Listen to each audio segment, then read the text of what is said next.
Okay, so the parsha begins with the mitzvah of Porah Adumah, the red heifer. The mitzvah of the red heifer is singled out as the one mitzvah that is absolutely beyond rationale and reason. Shlomo Melech said, King Solomon, the wisest of all men, I could explain and I fathomed the reason of all the mitzvahs except for Porah Adumah, the red heifer. Why is it so inexplicable? The main reason is because it's inherently contradictory. How so? What's the Porah Adumah? The Porah Adumah is the red heifer. It is to be slaughtered, entirely burned, and its ashes are mixed with spring water and hyssop, a certain kind of reed. The whole thing is very mystical right there, but that's not why it's so unfathomable. What is it used for? To purify someone who became impure from the most severe form of impurity. What's that? Death. Most forms of impurity, in order to regain purity, all that's required is immersing in a mikveh. Sometimes you have to wait till nightfall when the temple stood, and then one is pure. This is a 7-day process. Day 3 and day 7, the person who is in contact with the dead body, either being under the same roof or touching it, is sprinkled with the ashes of this mixture.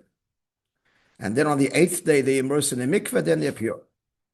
So where's the unfathomable component?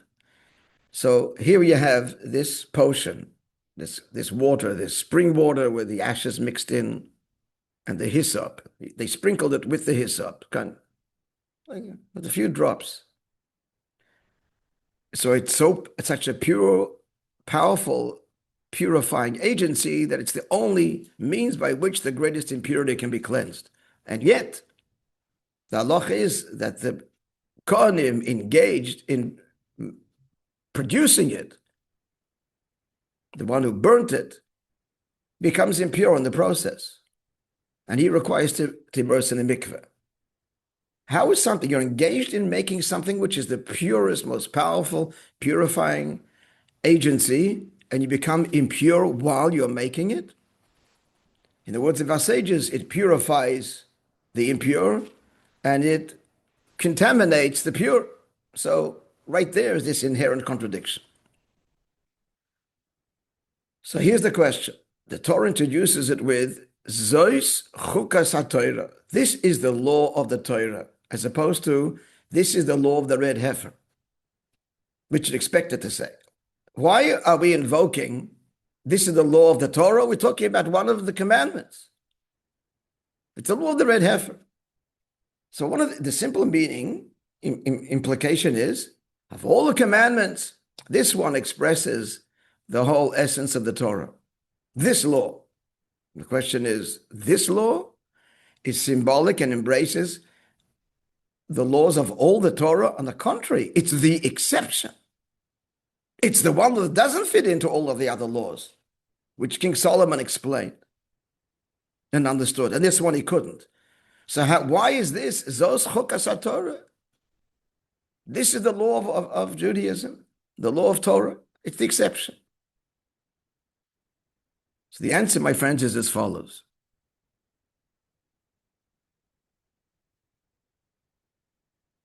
Another contradiction. That's another question we're going to ask. The source says it's complex, but just bottom line, we find in the words of our sages these two statements that on the surface completely contradict each other. One is, in the future, after Mashiach comes, there's no more mitzvahs. Okay, done the job. Another statement is that halachas are forever. It's the same Talmud and the same authors. No mitzvahs, but Allah. That's a contradiction. What's halacha? Halacha is carrying out a mitzvah. How do you reconcile this contradiction? So here's the answer. On the one hand, our sages say, why did God give us the mitzvahs? There's an agenda to the mitzvahs, to refine you. Mitzvahs, and the whole library and of understanding the beauty of each mitzvah. It addresses a different part of a person's life, different part of their body, their soul. Each mitzvah has its particular message that refines and elevates a certain part of the human condition and the world. Now, a little depth and detail here. This is almost in parenthesis, but it's also very important.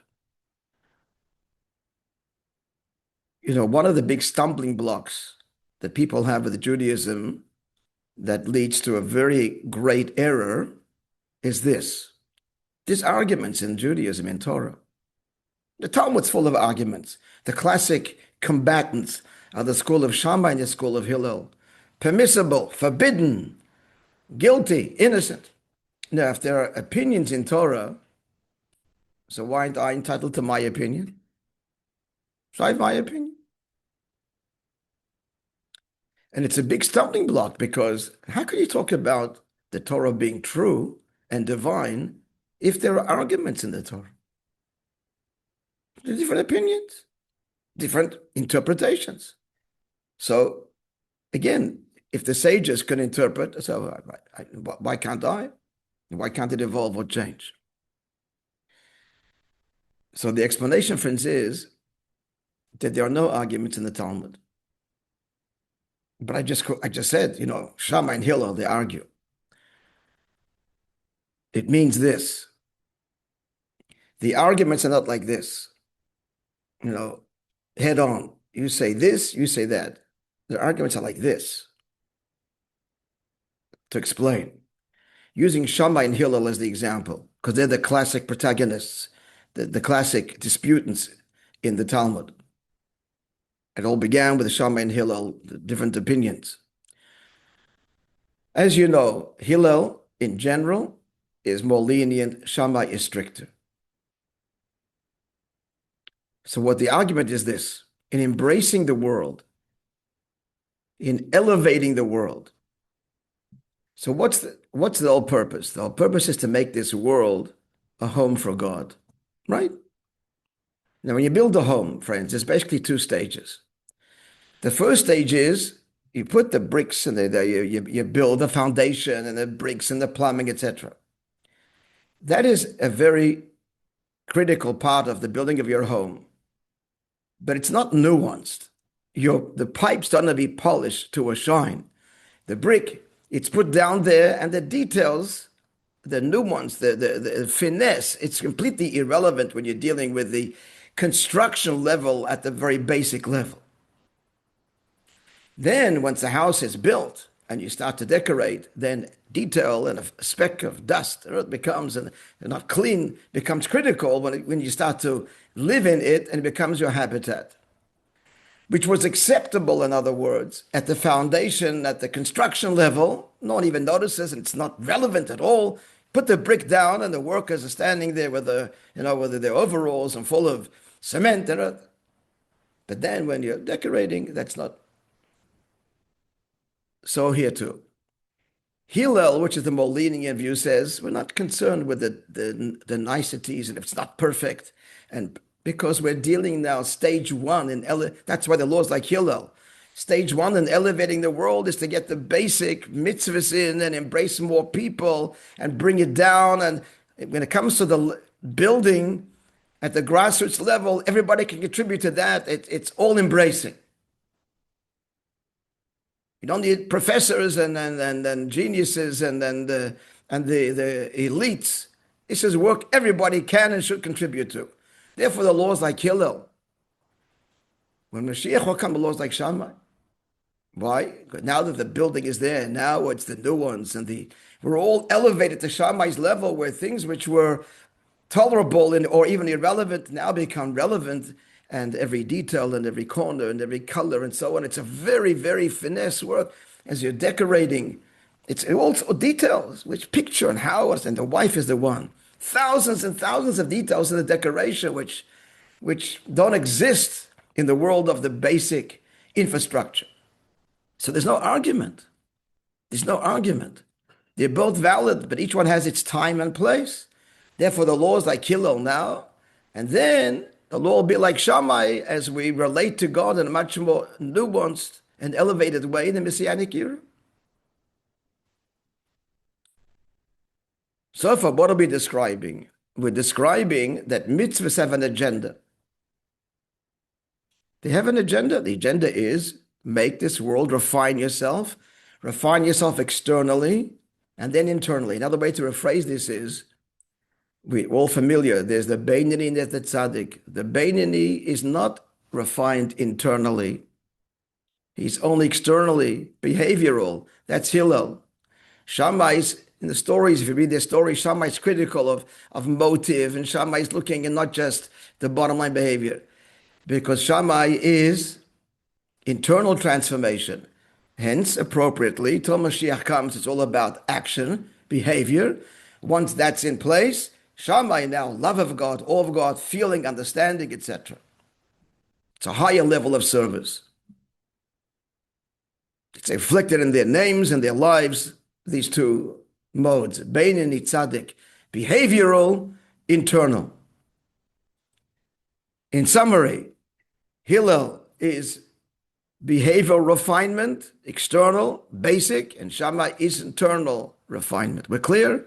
So there's no argument. They're different levels, and each one has its place. Now here's the incredible thing. So this is what it says. So now the law is basically like Hillel. Mashiach comes like Shammai, but then there's a third era. There's a third era after Mashiach comes, which is still an era of refinement. We're decorating the home. Then that's done. Now what? The third era is the era of the revival of the dead, Tchias HaMeisim, which is classically post the Messianic era. The Rizal says, then it's going to be like both. How will we do the mitzvahs, the halachas? We just quoted before. The halachas are forever, but the mitzvahs will be nullified. So we're going to explain this in a second. But just when I'm going fast forwarding, we're going to do both simultaneously. What does all this mean? Let's reconcile the two statements. One, no more mitzvahs when Mashiach comes. On the other hand, halachas are forever. Answer. Now we get to the bottom line. Mitzvah means a commandment. If I say commandment, we're saying there's three things going on here. The commander, the one is being commanded. Now you do the mitzvah and we connect, you refine. There's an agenda. You do the mitzvahs in order to. But then there's a level of the mitzvah that's not a commandment. We're already connected. It simply expresses us. It's not in order to connect. So to make this, to illustrate this in marriage, as we always do, to make it simple, there's three stages in marriage. There's dating, betrothal, and then actual marriage. Kedushin Nisuin. Without going to all the nuance, we'll put it to you this way. When you date, let's say you go out and you go out to have a good time. You're going out. Whatever it is, you're going for a walk, you're going to the park, whatever it is that the couple is doing. What's the purpose of that? Why are you engaged in this? Because you want to see if while you're doing this, you're enjoying this with her. Is she related? You like to go rowing, so you like to, so you invite her to come along, and you want to see whether she can fit in to, what the things that you like. Do you have the same likes?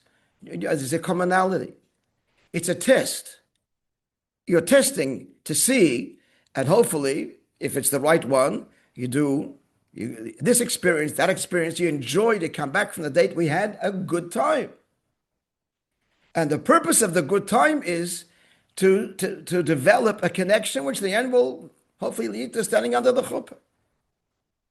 But why are you going out?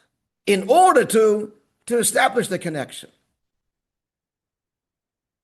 And then if it doesn't work because you're not connecting, nice knowing you, move on. We didn't connect.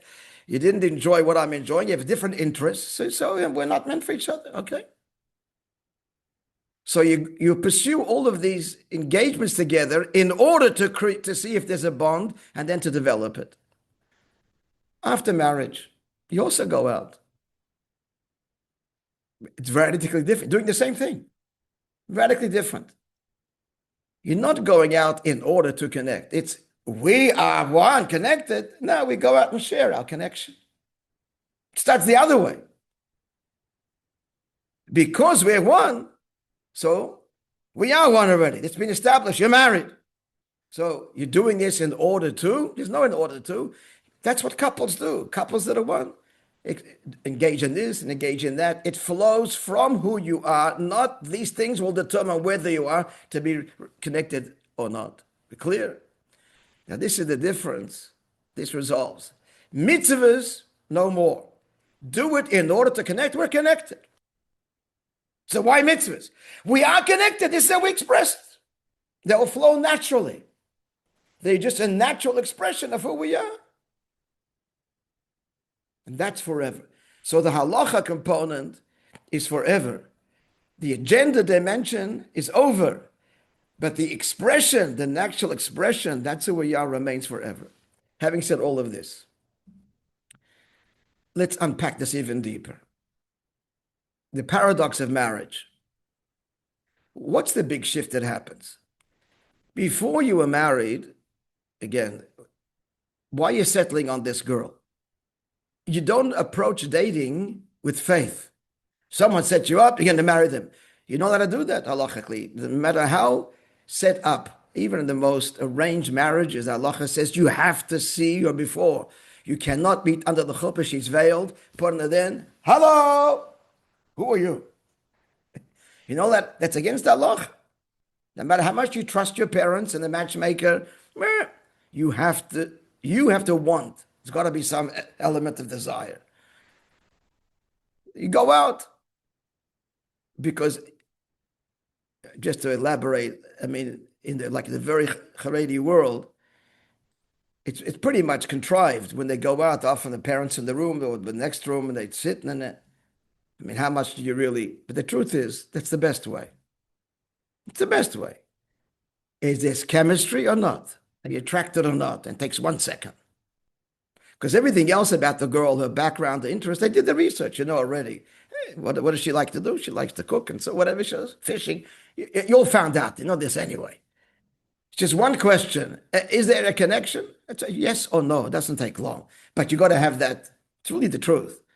I mean, truth is everywhere. It's really that first date that you know already right away, and you see the girl. Because if there's a no, you can't get over that. You're never going to get over that. Can't force yourself. It's a chemistry thing. So what are we saying? But you got to see it. So what are you seeing? Do we connect? So classically, you're going out, the dating is, you're analyzing, it's an agenda. You're doing this in order to see, are we connected? The moment the marriage happens, what's the connection now? This was all the hook. We are connected because we are soulmates. This is meant to be. And it's not for any of the reasons and all the connections, the experiences that I've been enjoying with you till now. There's no because anymore. Just like yourself. You don't love yourself because. You don't love yourself because I'm smart, because I'm handsome, because I'm rich. You love yourself. It's intrinsic. A healthy person loves themselves. They want to exist. They want to survive. They want to be. They'll protect their life at all costs. They'll protect their children. They put their life first because the children are an extension of them. You don't love because. Likewise, your wife at the end, there's no because. With 2 hours of one soul, it just is. Now, this is what the Para Aduma lays bare. The law of the Red Heifer, which he says, which is inexplicable. It's full of contradictions. Zois chukas haTorah, because the essence of Torah, the essence of mitzvahs, is beyond all of the agendas and beyond all of the values. So what is it? It expresses who God is, who is beyond all agenda, beyond all description, and connects to us in the deepest way because we are, because at the end of the day, we're in the neshama that's part of him. That's the truth of all mitzvahs. So then we're left with, we have to stop in 1 minute. So what about all the explanations? We don't need them anymore. The answer is like we said before about marriage. Because we're married, we do all of this stuff. That comes afterwards. But that stuff is not the stuff that makes us married. Marriages, it's inexplicable. It just is. I am, you are, we're one. It's no because. There's no glue that's connecting us. We are one. The glue would mean the explanation, the rationale, the shared experience. Now, because we're one, so couples, you go have fun, do all kinds of stuff. That's a consequence. But the core is, it is. We're two halves of one soul. It's meant to be. It couldn't be any other way. That's beyond rationale, beyond reason, beyond because. And conclusion, the mitzvah of the Red Heifer says, this is the essence of Torah. It's not about refinement and not about agendas. That's all leads you to it, and then it's a consequence that comes afterwards. The core of it is we're simply one with Hashem.